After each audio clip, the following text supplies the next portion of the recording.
গত 15 বছর ধরে গোটা বাংলাকে উনি জ্বালিয়েছেন, সবাইকে উত্ত্যক্ত করেছেন, বিরক্ত করেছেন। আজকে বাংলা ওনাকে পিপলস ম্যান্ডেট দিয়ে বার করে দিয়েছেন। এখন এই আদালতে আসছে, আমরা খুব চিন্তিত এখন যে আমাদেরকে আবার জ্বালাবেন আর কি, মানে বিরক্ত করবেন। এই দেখুন না, আদালত থেকে একটা পলিটিক্যাল ফোরাম হিসেবে তৈরি করার চেষ্টা করছে, তো ইস্যু তৈরি করার চেষ্টা, ভেসে থাকার ব্যর্থ চেষ্টা একটা। কেননা জনরোষ কী হয়েছে আপনারা সবাই দেখেছেন। ভারতীয় জনতা পার্টির তরফ থেকে তো কেউ ছিল না, লিটিগেন্টসরা, স্টাফেরা সবাই মিলে দেখছিলেন তো যে স্লোগান, ওনাকে দেখেই স্লোগান দিচ্ছিল আর কি, কী বলছিল তো শুনতেই পাচ্ছিলেন। আর মানে তো আমার ছোট ভাই সূর্যনীল, ও তো ওখান থেকে রেস্কিউ করতে গিয়ে ও জামা কাপড় পর্যন্ত মানে ছিঁড়ে গেছে আজকে।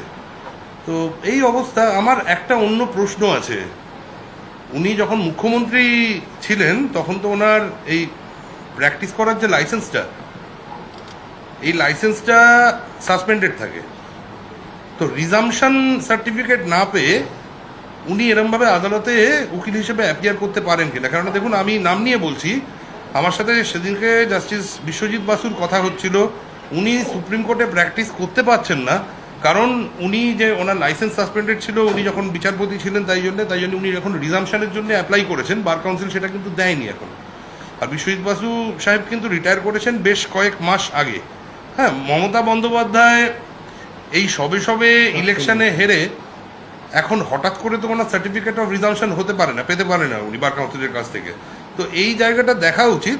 আর এটায় যদি উনি রিজামশন সার্টিফিকেট না নিয়ে আজকে উনি যেটি করতে এসেছিলেন সেই জিনিস করতে আসে, তাহলে বার কাউন্সিলের কাছে আমার মতে আমাদের স্টেপস নেওয়া উচিত আর কি। কেননা ওনার লাইসেন্স পার্মানেন্টলি সাসপেন্ড করা উচিত। আর আমার মনে হয় সেটাও জনহিতকর হবে আর কি, আমাদের পক্ষেও খুব মানে সেটা হিতকর হবে আর কি। কেননা আদারওয়াইজ আননেসেসারি দেখুন আমাদের শরীর খারাপ হয়ে গেছে, এত বিরক্ত করেছেন ফলস কেস দিয়ে সমস্ত ভারতীয় জনতা পার্টির কর্মীদেরকে, নেতাদেরকে।